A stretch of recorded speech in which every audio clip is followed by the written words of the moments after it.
فقد فاز فوزا عظيما.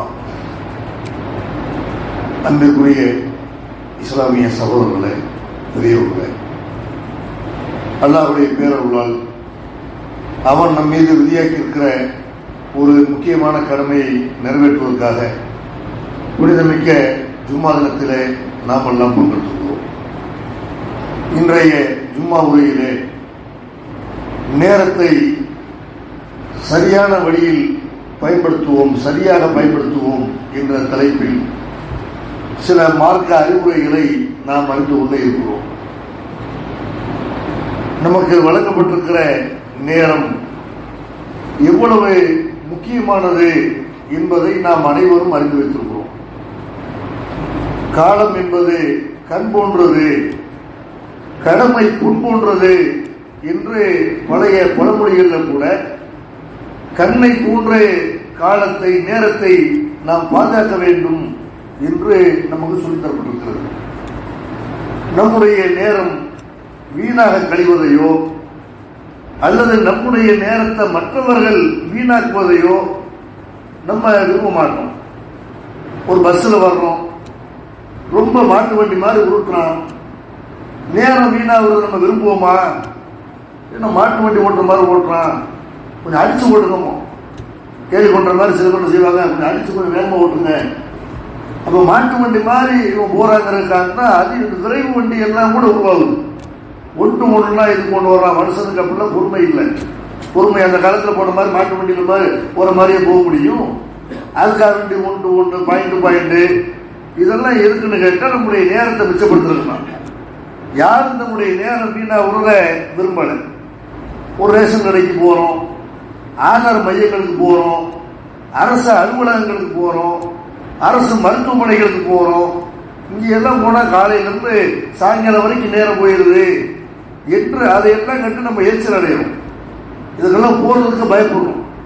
நம்முடைய நிறைய நேரங்களை வீணாக்கி விடுகிறார்கள், பழைய சிஸ்டத்திலே ஓட்டி கொண்டிருக்கிறார்கள், எந்த விதமான ஒழுங்குமுறையும் இல்லை என்று நம்ம என்ன செய்யறோம்? எரிச்சல் அடைகிறோம். ஏன் ஒரு பயான், ஜும்மாவோட இமாம் மிம்பர்ல ஏறுறதுக்கு முன்னாடி, பயானை தொடங்குறதுக்கு முன்னாடி எல்லாரும் வந்து அக்கனாகன்பு மார்க்கம் சொல்லுது. ஜும்மாவுல இமாம் மிம்பர்ல ஏறிவிட்டால் மலக்குமார்கள் நன்மைகளை எழுதுற அந்த ஏடுகளை கூறி விடுவார்கள்.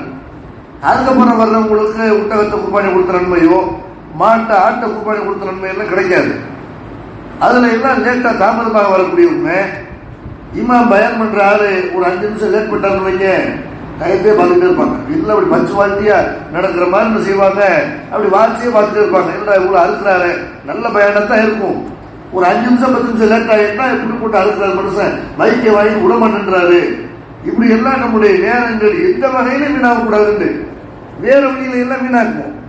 ஆனாலும் சில நேரங்கள் என்ன பண்றோம்னு கேட்டா, நம்முடைய நேரம் வந்து வீணாக கூடாது அப்படின்னு நினைக்கணும்.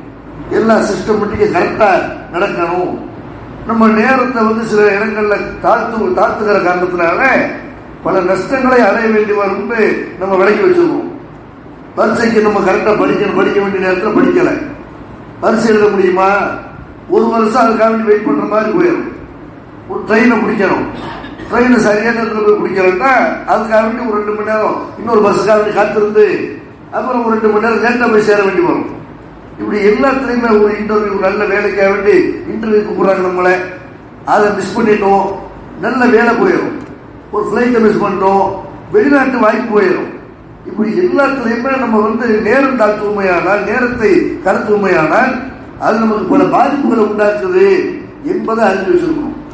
எத்தனை நோய்கள் மனுஷனுக்கு உண்டாகுதுல, அல்சர் ஆகட்டும், கேன்சர் ஆகட்டும், எல்லாமே நேரம் தாழ்த்துறது தான் காரணம். நேரம் தாழ்த்து சாப்பிடுறது, எந்த வரைமுறை இல்லாம வாழ்றது, இதனாலதான் என்ன செய்யுது, நேரம் தாழ்த்துறதுனாலதான் பெரிய பெரிய நோய்கள்லாம் கூட ஏற்படுகிறது. பல குடும்பங்கள்ல கணவன் மனைவிக்கு மத்தியில பிரச்சனைகள் இருக்கும்.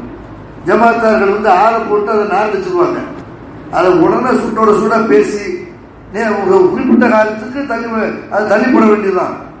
அதே நேரத்தில் காலம் முழுக்க வருஷ கணக்கில் 2 வருஷம் 3 வருஷம் ஒரு கணவன் மனைவி பஞ்சாயத்தை அப்படி இருக்கும் போது என்ன ஆகும், கணவனை இல்லாம நம்ம வாழ்ந்துட முடியும் என்ற ஒரு நிலைமை மனைவிக்கு ஏற்படும்.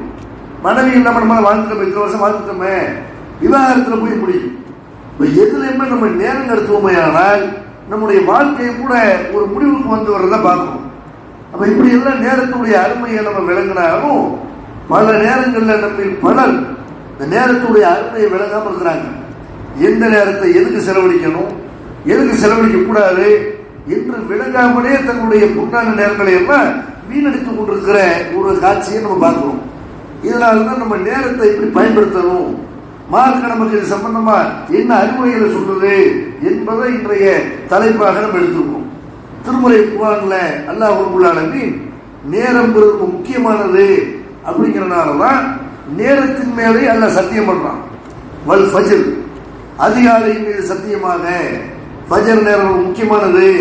எல்லா உயிரினங்களும் எல்லா விலங்குகளும் காலையில் அதிகாலையில முடிச்சிடும். மனுஷன் தான் 10 மணிக்கு எந்திரிக்கிறான். அப்ப அதிகாலையின் மீது சத்தியமாக. முற்பகல் மீது சத்தியமாக. எதுக்கு சத்தியம் பண்றான்? நம்ம அல்லாஹ் மேல மட்டும்தான் சத்தியம் பண்ணணும். ஏன்னா அல்லாவுக்கு மேல உங்களால் கிடையாது. தாய் மேல சத்தியம் பண்ணா தாய்க்கு நம்ம என்ன உண்மை சொல்லுமா போய் சொல்லுமான்னு தெரியுமா? குர்ஆன் மேல சத்தியம் பண்ணா குர்ஆன் நம்ம தண்டிக்க போகுதா? அப்ப அல்லாஹ் மீது படைத்தவன் மேல நம்ம சத்தியம் பண்ணணும். அல்லாஹ் சில பொருள்கள் மேல சத்தியம் பண்றான்னா அதனுடைய முக்கியத்துவத்தை உணர்த்துறதுக்காக சத்தியம் பண்றான். வல்லை, இரவின் மீது சத்தியமாக. வன் நகாரி, பகலின் மீது சத்தியமாக. இப்படி எல்லாம் அல்ல சத்தியம் பண்றதுக்கு இந்த நேரத்தின் மேல சத்தியம் பண்றதுக்கு என்ன காரணம்? இந்த நேரம் முக்கியமானது. வல் அஸ்ர், காலத்தின் மீது சத்தியமாக. இன்னல் இன்சான லஃபீ குஸ்ர், நிச்சயமாக மனிதன் நஷ்டத்தில் இருக்கிறான். எல்லா மனுஷனும் நஷ்டத்தில் இருக்கிறான், நஷ்டத்தை அடைவான். யாரை தவிர? இல்லல்லதீன ஆமனு வஅமிலு ஸாலிஹாத்தி வத்தவாஸௌ பில் ஹக்கி வத்தவாஸௌ பிஸ் ஸப்ர். யார் இறை நம்பிக்கை கொண்டு நம்ப வேண்டியவைகளை நம்பி நல்ல பணிகள் செய்து ஒருத்தருக்கு ஒருத்தர் உண்மையை போதிக்கிறார்களோ, அறிவுரையை போதித்துக் கொள்கிறார்களோ, இவங்களை தவிர இந்த நேரத்தை காலத்தை சரியா பயன்படுத்துறாங்கல்ல, இவங்களை தவிர மற்ற எல்லா மனிதர்களும் காலத்தின் மீது சத்தியமாக நஷ்டத்தில் இருக்கிறார்கள் அப்படின்னு அல்லாஹ் சொல்றான். அப்ப காலத்தின் மேல சத்தியம் பண்ணி மனுஷன் நஷ்டத்தில் இருக்கிறான்னு அல்லாஹ் சொல்றதுக்கு என்ன காரணம் கேட்டா, இந்த காலத்தை யார் சரியான முறையில பயன்படுத்துகிறார்களோ, நேரங்களை உரிய முறையில் யார் பயன்படுத்துகிறார்களோ அவர்கள் வெற்றி அடைவார்கள். இந்த நேரத்தை பாழாக்கியவர்கள், காலத்தை பாழாக்கியவர்கள் நஷ்டமடைவார்கள். இது அல்லாஹ் வழங்கிய ஒரு அற்புதம். ஒவ்வொரு நேரமும் நமக்கு வழங்கப்பட்டிருக்கிற நேரம் என்பது அல்லாஹ் வழங்கிய ஒரு அற்புதம். நபிகள் நாயகம் ஸல்லல்லாஹு அலைஹி வஸல்லம் அவங்களும் கூட இதை பற்றி சொல்லி காட்டுறாங்க. நியமத்தானி மகமூனும் ஃபீஹிமா கஸீரும் மினன் நாஸி அஸ்ஸிஹத்து வல் ஃபராக். 2 அற்புதங்கள் இருக்கிறது. அந்த அற்புதங்கள் விஷயத்தில் பெரும்பாலான மனிதர்கள் ஏமாற்றப்பட்டு விடுகிறார்கள், ஏமாந்து விடுகிறார்கள், அந்த அற்புடைய தவற விட்டு விடுகிறார்கள் அப்படிங்கிறாங்க. அது என்ன 2 அற்புட? அஸ்ஸிஹத்து வல் ஃபராக். ஒன்னு ஆரோக்கியம், ஆரோக்கியத்தை கெடுத்துக் கொள்கிறார்கள். நோய் வந்தோன்னு தான் உங்களுக்கு அதை பற்றி விழிப்புணர்வு ஏற்படுகிறது. இன்னொன்று ஓய்வு நேரம். இந்த ஓய்வு நேரத்தை என்ன செய்யறாங்க? நிறைய பேர் இதில் ஏமாற்றத்துக்குள்ளாகப்பட்டு விடுகிறார்கள். இந்த நேரத்தை சரியான முறையில பயன்படுத்த வேண்டும் என்று பெருமானார் ஸல்லல்லாஹு அலைஹி வஸல்லம் செய்யறாங்க. நேர விஷயத்தில் அல்லாஹ்வுடைய அருளுடைய யாரெல்லாம் வீணாக்கினார்களோ அவர்கள் ஏமாற்றப்பட்டு விடுகிறார்கள் என்று அல்லாஹ்வுடைய தூதர் சொல்லி காட்டுறாங்க. எத்தனை ஹதீஸ்களை அறிஞர்களை நம்ம பார்த்தோம். திருமுறை குர்ஆனுக்கு விளக்க உரை எழுதிய எத்தனை அறிஞர்களை பார்த்தோம். அவங்க தம்முடைய வாழ்நாள தம்முடைய நேரங்களை உரிய முறையில பயன்படுத்துறதுனால அவங்களுடைய ஆக்கங்களை சாதனைகளை பார்த்தா ரொம்ப பெருமிப்பா இருக்கிறது. இவங்கள சாப்பிட்டாங்களா, இவங்கள தும்பினாங்களா, மனை மக்களோட நேரத்தை செலவழிச்சாங்களா, இவங்க இப்படிப்பட்ட மிகப்பெரிய நூல்களை எழுதியிருக்கிறாங்க. நம்ம இப்படி கசீரவங்களா இருக்கட்டும், ஹாமில் இப்படி ஹஜர் ரஹ்மத்துல்லாஹி அலைஹி அவங்களா இருக்கட்டும், அல்பானி ரஹ்மத்துல்லாஹி அலைஹி இருக்கட்டும், எத்தனை அறிஞர்களை நம்ம பார்க்கிற அவங்க ஒரு நபர் எழுதிய அந்த நூல்களை மட்டும் ஒரு லைப்ரரியா வைக்கலாம். அந்த அளவுக்கு ஒரு நூலகமாக வீடுகளில் வைக்கக்கூடிய அளவுக்கு இவ்வளவு புத்தகங்கள் எழுதியிருக்கிறாங்கன்னா முறையா அந்த நேரங்களை பயன்படுத்திருக்கிறாங்களா இல்லையா? எத்தனை சாதனையாளர்கள் தன்னுடைய வாழ்நாளில், மனுஷனுடைய வாழ்நாள் எவ்வளவு 1000 வருஷம் வாழ்றானா, மனிதன் வாழக்கூடிய ஒரு 50 வருஷம் 60 வருஷத்துல 60 வருஷத்துல 2000க்கும் மேற்பட்ட கண்டுபிடிப்புகளை உலகிற்கு வழங்கியப்பட விஞ்ஞானிகள் இருக்கிறார்கள். அப்ப அவங்க எல்லாம் தூக்கி கொண்டிருந்தால், தன்னுடைய நேரங்களை வீணடித்துக் கொண்டிருந்தால் இந்த சாதனைகளை செய்ய முடியுமா? சாதனைகளை செய்ய வேணாம், அடிப்படையான கடமைகளையாவது இன்றைக்கு பல பேர் நிறைவேற்றுறாங்கன்னு கேட்டா, மனைவி மக்களோட கூட நேரம் ஒதுக்குறதுக்கு அவருக்கு நேரம் இல்லை. மனைவி மக்களோட பேச மாட்டேங்கிறான், பிள்ளைகளோட பேசுறதுக்கு நேரம் இல்லைங்கிறான். அந்த மாதிரி எத்தனை அடிப்படை தேவைகளை தூங்க மாட்டேங்கிறான், சரியான நேரத்துக்கு தூங்க மாட்டேங்கிறான். அப்ப ஒழுங்கா சாப்பிட மாட்டேங்கிற நேரத்துக்கு சாப்பிட மாட்டேங்கிறான். வணக்க வழிபாடுகளை நிறைவேற்ற கூட நேரம் இல்லைங்க. பயானுக்கு வாங்க, பள்ளிவாசத்துக்கு வாங்க, இல்லைங்க நேரம் இல்லை, ரொம்ப பிஸியா இருக்கிறேன் இப்படின்னு மார்க்கத்தை அறிந்து கொள்றதுக்கு ஒரு பயான் வைக்கிறோம், வாரம் ஒரு பயான் வைக்கிறோம், பெண்கள் பயான் வைக்கிறோம் வாங்க, இப்படிதான் செய்யறது. எல்லாத்திலுமே நேரம் இல்லை, நேரம் எப்ப கேட்டாலும் செய்யறோம், ஒரே பிஸி அப்படிங்கிற. என்னடா பிஸி? ஏதோ 2-3 சூப்பர் மார்க்கெட் வச்சிருக்கியா, இல்ல ஏதாவது பெரிய அளவுக்கு பிசினஸ் பண்றியா, இல்ல ஏதாவது பள்ளிக்கூடத்துல மதரசாவுல கல்லூரிகள்ல இது பாடம் எடுக்கிறியா, என்ன பிஸி? ஒன்னும் இல்லை. செல்போனை வைத்துக் கொண்டு பேஸ்புக்ல தம்முடைய நேரங்களை செலவழிக்கிறார்கள். அவங்க எதுல பிஸியா இருக்கிறாங்க? மனைவி மக்கள்கிட்ட கூட பேச நேரம் இல்லாமல் பேஸ்புக்ல தம்முடைய நேரங்களை செலவழிக்கிறார்கள். அடுத்தவருடைய கமெண்ட்களை பார்ப்பது, தனக்கு கமெண்ட் வருவதை எதிர்பார்ப்பது, லைக் வருவதை எதிர்பார்ப்பது, அதுக்கு பதில் கொடுக்கிறது என்று பேஸ்புக்கில் அல்லது பல வீடியோக்களை பார்ப்பது, பல நிகழ்ச்சிகளை பார்ப்பது என்று பேஸ்புக்கில் தன்னுடைய நிறைய பொழுதுகளை போகிறார்கள். வாட்ஸ்அப்ல தன்னுடைய நேரங்களை வீணாக கழிக்கிறார்கள். பேஸ்புக்கும் இந்த வாட்ஸ்அப் போன்ற இந்த இணையதளங்களுக்கு, இந்த வலைதளங்களுக்கு பயன்படுத்தக்கூடிய நேரம் பாருங்க. இந்த நேரம் எல்லாம் குண்டான நேரம், எவ்வளவோ சாதிக்க வேண்டிய நேரம். இதையெல்லாம் என்ன செய்யற? மலை மக்களோட கூட நேரம் இருக்காம இதுல எல்லாம் பூனை கிடக்கிறாரு. சில பேர் காலையில் எந்திரிச்சாங்க செய்வான், டிவியில தான் கண்பிடிப்போம். ரிமோட்டை எடுத்து டிவியை போட்டா 11 மணி ஆகும். ஐயோ வேலைக்கு போனோமே, ஆரோக்கிய குளிக்காம கொள்ளாம சட்டையை மாற்றி மாட்டாம அப்படி ஓடக்கூடிய ஆளுகள்லாம் இருக்கிறாரு. இப்போ எவ்வளவு நேரங்களை வீணாக்குறான். அது மாதிரி வந்து என்ன செய்யறான்னு கேட்ட சில பேர் பாத்தீங்கன்னா பெண்கள் பொழுது போகல, இவனு ஒரு காலத்துல டிவியை பார்த்து பொழுது போயிட்டு இருந்தாங்க. இன்னைக்கும் அப்படி பல பேர் இருக்கிறாங்க. ஆனால் இன்னும் என்ன செய்யறாங்கன்னு கேட்டா, டிவில எல்லாம் நம்முடைய பொழுது போகல, இதெல்லாம் பத்தாது, மால்ல போயிட்டு செய்வோம். ஏதாவது ஒரு மாலு, ஊர்ல ஒரு மால் திறந்திருந்தான்னு சொன்னா அந்த மால்கள்ல போய் நம்ம என்ன செய்வோம், நேரத்தை செலவழிப்போம் என்று பெரிய பெரிய சூப்பர் மார்க்கெட்ல மால்கள்ல போய் தங்களுடைய நேரங்களை வீணாக கழித்து விடுகிறார்கள். அங்க போறதுனால சண்டை ஏற்படுது. பெண்கள் தேவைக்கு வெளியே போன பிரச்சனை இல்லை, பொழுது ஒரு காணி போனா என்னாக வாங்குறதையெல்லாம் பார்க்கணும்னு ஆசை வரும். அப்ப வாங்கி தரல கணவன் மனைவிக்கு மத்தியில் சண்டை வரும். நீ என்னத்தை வாங்கி கொடுத்தீங்க, என்ன நல்லா வச்சிருந்தீங்க இப்படின்னு இந்த நாள் அந்த பொழுதுபோக்குக்காக வெளியே சுத்துறதுனால தேவை என்னைக்காவது நாள் போக வேண்டியதான். ஒரு பொருளை வாங்குறதுக்கு வெளியே பண்ண பரவாயில்லை, பொழுது போறதுக்காக போய் குடும்பங்கள்ல சண்டை உண்டாக்குற இல்லையா? பல விழாக்கள்ல பங்கெடுக்க வேண்டும் என்று பெண்கள் ஆர்வத்தோட ஆம்பளைலாம் ஆர்வம் காட்டுறது இல்லை. பெண்கள் என்ன செய்யறாங்க கேட்டா, இந்த நிகழ்ச்சியா இருந்தாலும் போயிடணும்னு சொல்லிட்டாங்க, கத்ராவுக்கு படம் எடுத்து போறாங்க, ஒரு காது விட்டு அந்த அதுல போய் கலந்துக்கிறாங்க, ஒரு பெண்ணு வயசு கொண்ட தண்ணி ஊத்துறாங்க, இப்படி அதுல போய் கலந்துக்கிறானு, ஆடம்பர கல்யாணம் நடந்துச்சு அதுல போய் கலந்துக்கிறானோ. சந்திரக்கூடு இங்கே நடக்கும். நாகூர்ல நடைபெறக்கூடிய ஒரு சந்திரக்கூடுக்கு, ஏற்பாடு நடைபெறக்கூடிய சந்திரக்கூடுக்கு ஆள்களை கருத்தி கொண்டு போகக்கூடிய அளவுக்கு அவ்வளவு நேரங்கள் அவங்களுக்கு இருக்கு. வீண்வரையம் பண்றதுக்கு இது பாவமா இல்லையா? நேரம் வீண்வரையமாவது ஒரு பக்கம் இருக்கட்டும். இது அல்லாஹ்வின் பார்வையில் அல்லாஹ் என்ன சொல்றான்? அன்னிதா சமீபத்தில் நஸ்தல் அழைக்கும் கிதாபி அன்னிதா சமீத்தும் ஆயாத்துள்ளாகி இப்பரும் மிகா இஷ்டம் மிகா பலா தக்குவதுமாகும். எந்த இடங்கள்ல அல்லாஹ்வுடைய வசனங்கள் கேள்விக்குத்தாக்கப்படுகிறதோ மறுக்கப்படுகிறதோ அந்த சபையில் நீங்க உட்காராதீங்க, அந்த சபைக்கு போகாதீங்க. இன்னக்கும் இதம் சொல்லும். அப்படி சென்றீர்களே ஆனால் நீங்கள் அவங்களுக்கு ஒன்றுதான் அல்ல. அல்லாஹ்வுடைய வசனங்கள் அல்லாஹ்வை தவிர யாரையும் அழைத்து பிரார்த்திக்கப்படாது என்று அல்லாஹ் சொல்லியிருக்கும் போது, எந்த கபராக இருந்தாலும் உயர்த்தி கட்டப்பட்டிருந்தால் அதை தரைமட்டமாக்க வேண்டும். கபருக்கு மேல கட்டளை எழுப்பக்கூடாது, கபருக்கு மேல வந்து அந்த சுண்ணாம்பு பூசக்கூடாது என்றெல்லாம் அல்லாஹ்வுடைய தூதர் கண்டித்திருக்கும் போது, என்னுடைய கபரை விழா கொண்டாடப்படமா ஆக்கியிருக்க கூடாது என்றெல்லாம் அல்லாஹ்வுடைய தூதர் சொன்ன பல அறிவுரைகளை காலுக்கு கீழே போட்டு முடித்துவிட்டு, சந்திரக்கூடு கல்லூரி என்று இறந்தவர்கள் உயிரோடு இருக்கிறார்கள், அல்லாஹ்வை போல் அவர்கள் அருள் செய்கிறார்கள் என்று நம்புறாங்களே, இந்த இடத்துல போய் உட்கார்ந்த பாவமா இல்லையா? இங்க பொழுதுபோக்குங்கிற பேர்ல நேரம் போக வெளியில செய்யறாங்க. இதுல எல்லாம் போய் கலந்து கொள்ள முடியாது பார்க்கணும். இதனால ஏற்படுற விளைவு என்ன? பிள்ளைகளை கூட கவனிக்க முடியாது. அவங்க பிள்ளை செய்வா, அம்மா வாட்டுபடி அம்மாவா இருந்தாலும் முடிய ஊர் ஊரா சுற்றுவாங்க, பேஸ்புக்ல இருப்பாங்க, வாட்ஸ்அப்ல இருப்பாங்க. நம்ம ஒரு பக்கம் செல்போன்ல பார்த்துட்டு இருப்போம், நம்ம ஒரு பக்கம் பைக் எடுத்து சுத்துவோம், நம்ம விரும்பிய நண்பர்களோட நம்ம சினிமாவுக்கு போவோம். இப்படின்னு பிள்ளைகளை கவனிக்க முடியாத ஒரு நிலைமை ஏற்படுமா இல்லையா? மறுமை நன்மைக்கு எதையாவது சேர்த்து வைக்க முடியுமா?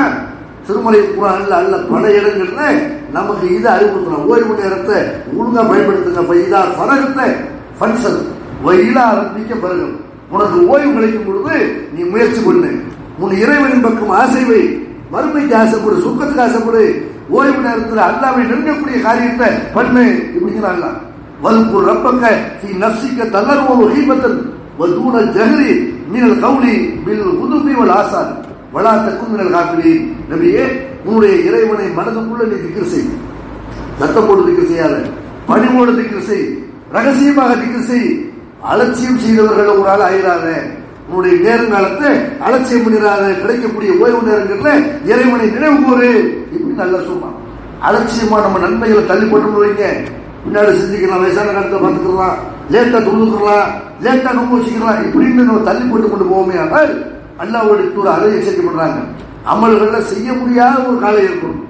இன்ன ஏற்றி அழைக்கும் சமாளும் இல்லல்லதி பாதகு ஷர்ரும், ஒரு காலம் வரும். அந்த காலம் அதற்கு அடுத்து வரக்கூடிய காலம் வந்து அதை விட மோசமா இருக்கும். மோசமான ஒரு காலம் வரும். கியாமத் நாளைக்கு முன்னாடி நீங்கள் சந்திக்கக்கூடிய காலம் வந்து மோசமான காலமாக இருக்கும். அது மோசமா இருப்பீங்க, அலட்சியமா இருப்பீங்க. அதுக்கு அடுத்து வர்றது அதை விட மோசமா இருக்கும் என்று அல்லாஹ்வுடைய தூதர் சொல்றாங்க. பாதுபில் ஆமாலி ஃபித்னன் கல்கிதையில் லைலில் முதுரிம், காரிருள் போன்ற அந்த குழப்பங்கள் வர்றதுக்கு முன்னாடி அமல்கள் அதிகமாக ஆர்வம் காட்டுங்க, அதிகமான அமல்களை செய்து கொள்ளுங்கள். ஏனென்றால் யுஸ்பிஹு ரஜுல் மூமினன் வயும்சி காஃபிரன், ஒருத்தர் காலையில மூமினா இருப்பான், ஒரு முஸ்லிம் வந்து காலையில இறை நம்பிக்கை கொண்டவனா இருப்பான், மாலை நேரத்தில் காஃபிரா போயிடும். அப்படி நிலைமை இருக்கணும். அதனால பின்னாடி நம்ம அமல் செஞ்சுக்கலாம், பின்னாடி பார்த்துக்கலாம் என்று அலட்சியமாக இருக்கிறார்கள். உங்களுடைய ஈமானோடையே போராடுகிற ஒரு நிலைமை ஏற்படும். அமல்களை நீங்க கவனம் செலுத்த முடியாது. தஜ்ஜால் வருவான். ஒரு வருஷம், ஒரு நாள் என்பது ஒரு வருஷம் மாதிரி இருக்கும், ஒரு நாள் என்பது ஒரு மாதம் மாதிரி இருக்கும், ஒரு நாள் என்பது ஒரு வாரம் மாதிரி இருக்கும். மீதி நாட்கள்லாம் உங்களுடைய நாட்கள் போன்று இருக்கும் என்று அல்லாஹ்வுடைய தூதர் சொல்றாங்க. ஒன்னு சகாபாக்களுக்கு கவலை, அல்லாஹ்வுடைய தூதரை அப்ப நாங்க எங்களுடைய தொழுகைகள் எப்படி அமைச்சிக்கிறது? ஒரு வருஷமா இருக்குமே, அந்த ஒரு நாளில் எங்களுடைய தொழுகை ஒரு நாள் தொழுதா போதுமா? ஒரு வருஷத்துக்கு ஒரு 5 நேரம் தொழுதா போதுமா? அல்லாஹ்வுடைய தூதர் சொல்ல முடியாது. ஒரு நாள் என்பது எவ்வளவு நேரம் என்பதை நீங்க கணக்கு பண்ணிக்கிறீங்க அப்படிங்கிறாங்க. அப்ப வந்து பின்னாடி பார்த்துக்கிறோம் அலட்சியம் செய்வோமே, ஆனால் மோசமான காலம் வரக்கூடிய காலம் எல்லாம் மோசமாகத்தான் இருக்கும் என்று அல்லாஹ்வுடைய தூதர் சொல்றாங்க. காலத்தை பயிர் செய்கிறாங்கல்ல, ஒவ்வொரு நேரம் வேலையும் அப்பப்போ முடிச்சிடணும். ஒரு குழந்தை உதாரணத்துக்கு ஒரு குழந்தை செல்போனை வந்து செய்து ஆசைப்பட்டு மட்டும் கேட்குது, குழந்தை கொடுப்போம். ஆனா என்ன ஆகுது, அலட்சியமாக நம்ம இருந்து விட்டோமையானால், தள்ளி போட்டோமையானால் பின்னாடி நம்ம வாங்கிக்கலாம்னு அசால்ட்டா இருக்கணும்னு சொன்னா, இந்த போன் இருந்தா தான் சாப்பிடுவோம், அந்த போன் இருந்தா தான் தூங்கும், அந்த போன் இருந்தா தான் பள்ளிக்கூடத்துக்கு போகும், பள்ளிக்கூடத்துல போயிட்டு போன் அடிச்சுட்டு இருக்கும், வீட்டுல வந்தவன புத்தகத்தில் இருக்கிற போன் எடுத்துக்கிட்டு இருப்போம். அக்கிரமா இல்லையா? அப்போ உடல் சில காரியங்களை வந்து தள்ளி போடாம அந்தந்த நேரத்தில் செய்யணும். அல்லாஹ்வுடைய தூதர் கூட பார்க்கிற அவங்களுடைய பேருக்குள்ள ஹசன் இல்லாம ஒரு பேர்த்தமலத்தை பள்ளிவாசல் இருந்து ஒரு பேர்த்தமலம் விழுகிறது, அந்த பேர்த்தமலத்தை எடுத்து சாப்பிடுறாரு.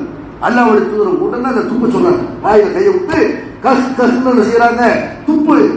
உனக்கு தெரியாது அம்மா தாலிப்பு அல்ல நாக்கு சல்கா, தர்ம பொருள்களை நம்ம சாப்பிடக்கூடாது, அது ஹரம் என்று உனக்கு தெரியாதா என்று அல்லாஹ்வுடைய தூதர் செய்யறாங்க. சின்ன பிள்ளை பார்க்கல, இப்ப பேச்சு மொழி சாப்பிட ஆரம்பிச்சுன்னா நாளைக்கு கோதுமை எடுத்து சாப்பிடணும், நாளைக்கு வேற ஏதாவது பள்ளிவாசல்ல பொருட்கள் நகை இருக்கும், தங்கம் இருக்கும், வெள்ளி இருக்கும். சின்ன பிள்ளையிலே இதை தடுக்க வேண்டும் என்று, இது ஹராம் என்பதற்கு விளக்க வேண்டும் என்று அல்லாஹ்வுடைய தூதர் நேரம் தாழ்த்தாமல் சின்ன வயசுலேயே அதை சொல்லித் தர்றாங்களா இல்லையா? அப்ப எந்த ஒரு விஷயத்துல நம்ம அலட்சியமா இருக்கக்கூடாது. நம்முடைய நேரம் காலத்தை எல்லாம் நம்ம கண் போன்று பார்க்க வேண்டும். இன்னும் சொல்ல போனால் சில அமல்கள் வந்து நம்ம வந்து இயற்கை ஒரு ஆரோக்கியத்தோடு இருக்கும் பொழுது, இளமையாக இருக்கும் பொழுது மட்டும்தான் அந்த அமல்களை செய்ய முடியும். முதுமை ஏற்பட்ட பிறகு, ஒரு நோய் நொடி ஏற்பட்ட பிறகு நம்மளை செய்ய முடியாது.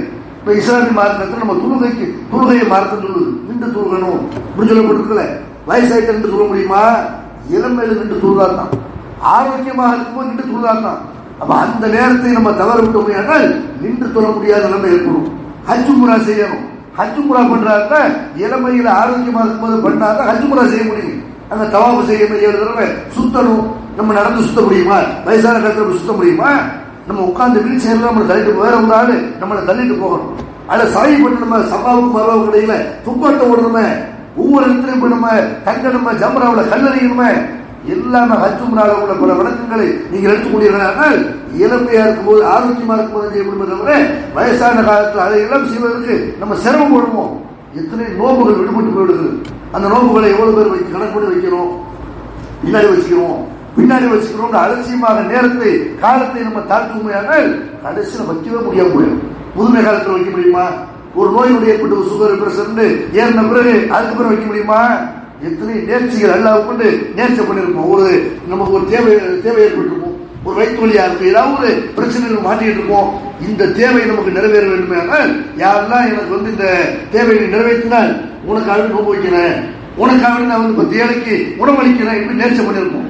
அந்த நேர்ச்சிகள் எத்தனை நேர்ச்சிகள் பாக்கியே வரும். நிறைவேற்றாம பின்னாடி பார்த்துக்கணும் பல நேர்ச்சிகள் நம்முடைய நினைவை விட்டே போய்விடுகிறது. அப்ப நேரத்தை வந்து என்ன செய்யக்கூடாது, நம்முடைய நினைவு இருக்கும்போது ஆரோக்கியமா இருக்கும்போது எத்தனை உபரியான வழக்கம் வரல மட்டுமே நிறைவேற்றக்கூடிய காலமெல்லாம் ஏற்படும். அவ்வளவு பிஸியா நம்ம போயிடலாம், அவ்வளவு நமக்கு சுமைகள் ஏற்பட்டுலாம்.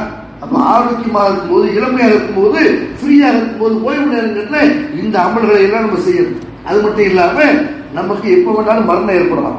நம்ம கடைசி வரைக்கும் 90 வயசு வரைக்கும் வாழுங்கிற ஒரு உத்தரவாதம் இருக்குதா? நம்ம கண் முன்னாடி வாழ்ந்த எத்தனையோ பேர் மறைத்து கொடுக்கிறார்கள்.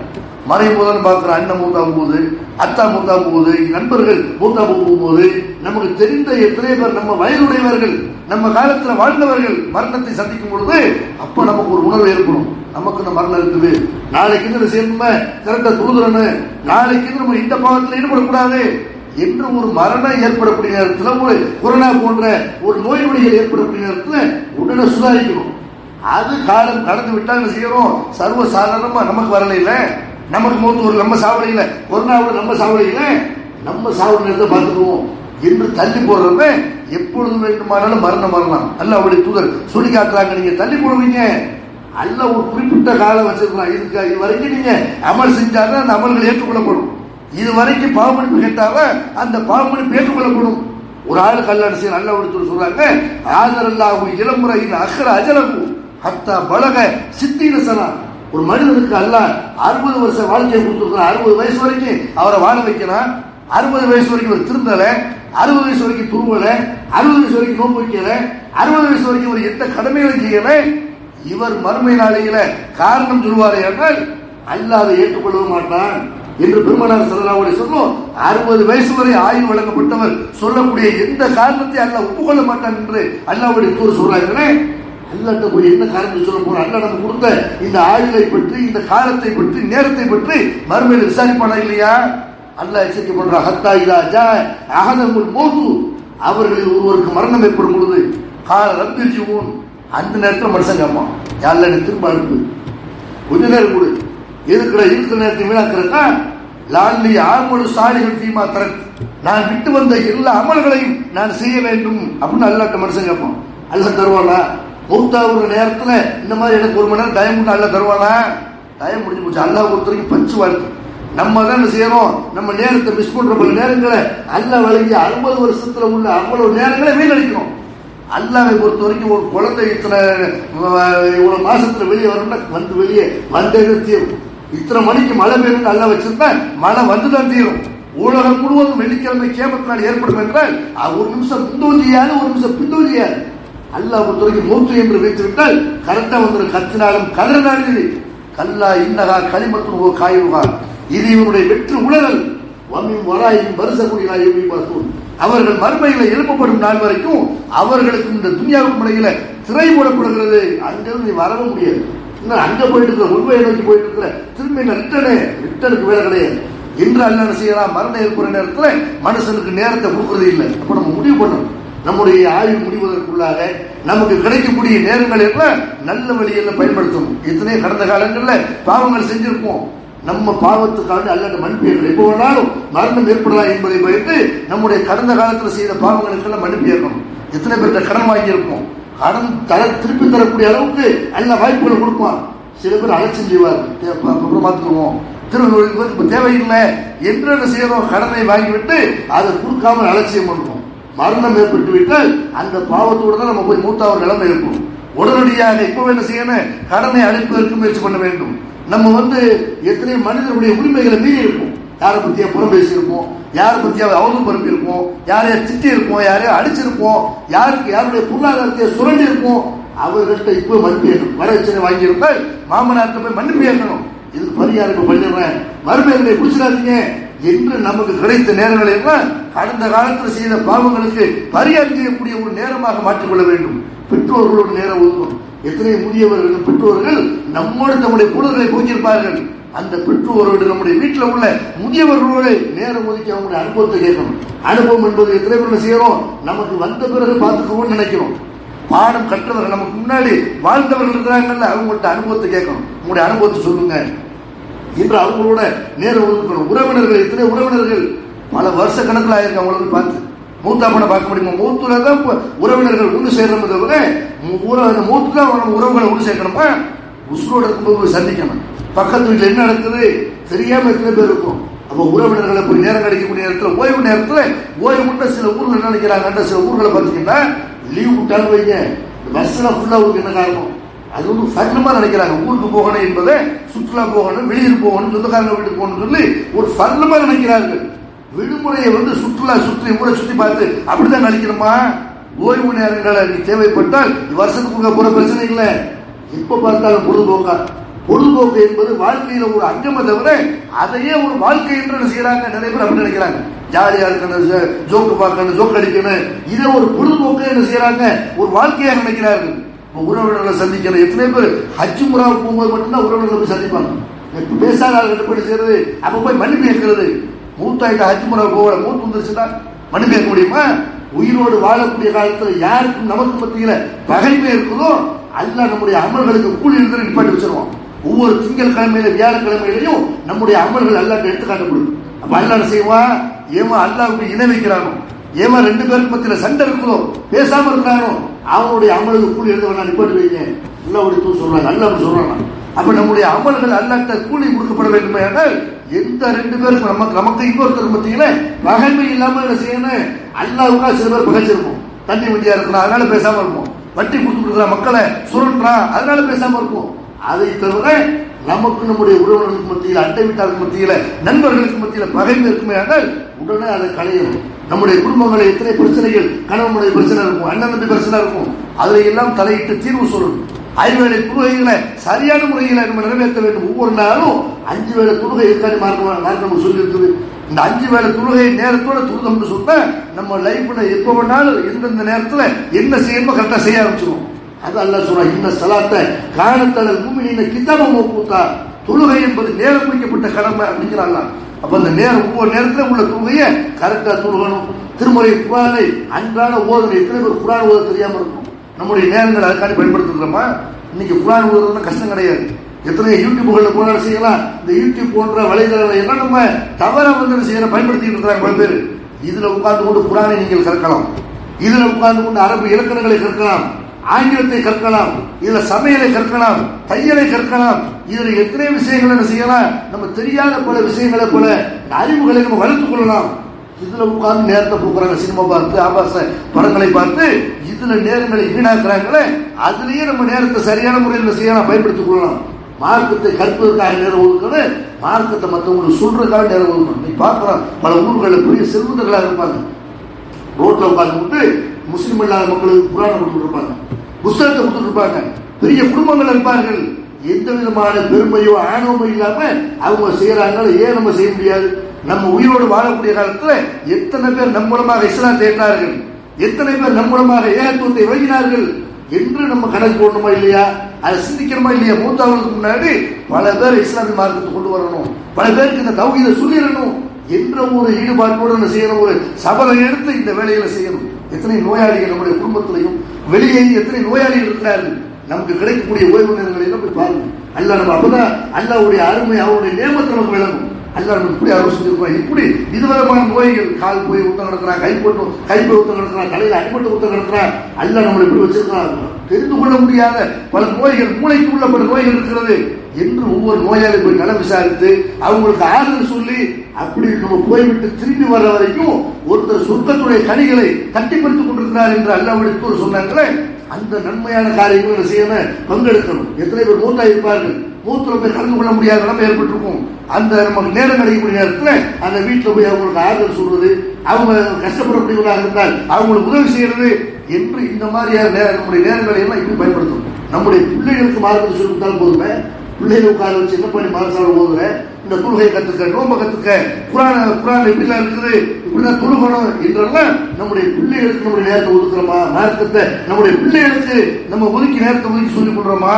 அதே மாதிரி எத்தனை பேர் அல்லாஹ்வுடைய தூதரை பார்க்கிறோம். ஃப்ரீயா நேரத்தில் அல்லாஹ்வுடைய தூதர் என்ன செய்வார்கள் என்று ஆயிஷா நேரத்தில் கேட்கும்போது அல்லாஹ்வுடைய தூதர் அருந்து போன செருப்பை தைப்பார்கள், கிழிந்த தன்னுடைய ஆடைகள் அவங்களே தைப்பார்கள், நீங்க எல்லாம் வீட்டில் எப்படி உங்களுடைய மனைவிமார்களுக்கு உதவி செய்கிறீர்களோ அப்படி அல்லாஹ்வுடைய தூதர் உதவி செய்வார்கள் என்று ஆயிஷா நாயகம் சொல்றாங்களே. நம்ம உட்கார்ந்து கால் மேல கால் போட்டு டீயை கொண்டு வா, தண்ணியை கொண்டு வா, சாப்பாடு கொண்டு வா, இப்படி ஆர்டர் போடுறதை விட நம்ம ஃப்ரீயா இருக்கிற ஞாயிற்றுக்கிழமை லீவு, வெள்ளிக்கிழமை லீவு, மனைவிக்கு ஹெல்ப் பண்ணுவோம், சாப்பாட்டுக்கு ஹெல்ப் பண்ணுவோம், காய்கறி எடுக்கணுமா, ஒரு தண்ணி கொண்டு வரணுமா, என்ன தேவை என்று மனைவி எடுக்கிற மனித நேயத்தோட நடந்து கொள்றோமா? இப்படி எல்லாம் நம்முடைய நேரங்களை வந்து செய்ய முடியும். சரியான முறைகளை பயான்கள் கேட்பது, உழைப்பது, மார்க்கத்தில் உழைக்க சொல்லி மார்க்கம் சொல்லுது. எத்தனை படித்தவர்களை பார்ப்போம், படிச்ச வேலை கிடைக்கணுங்கிறதுக்காக வேண்டி காலையில் எந்திரிப்பான், சாப்பிடுவான், தூங்குவான், எந்திரிப்பான், சாப்பிடுவான், தூங்குவான். இப்படி உழைக்காத பல சோம்பேறிகள் இந்த உலகத்துல இந்த நாட்டில் இருக்கிறாங்க இல்லையா? அல்லாஹ்வுடைய ஒருத்தர் உழைத்து உண்ணக்கூடிய உணவு சிறந்த உணவுன்னு சொன்னாங்களே. நம்முடைய ஓய்வு நேரங்களை எல்லாம் என்ன செய்யணும்? நம்ம சாப்பிடுறதுக்கு உழைக்கணும், நம்முடைய பெற்றோருக்கு கொடுப்பதற்கு உழைக்கணும் என்று நம்முடைய ஓய்வு நேரங்களை நம்ம சரியான முறையில நாம் பயன்படுத்த வேண்டும் என்று கூறி முதல் உரையை நிறைவு செய்கிறேன். வாக்குறுத்தவானா அல்ஹம்துலில்லாஹி ரப்பில் ஆலமீன்.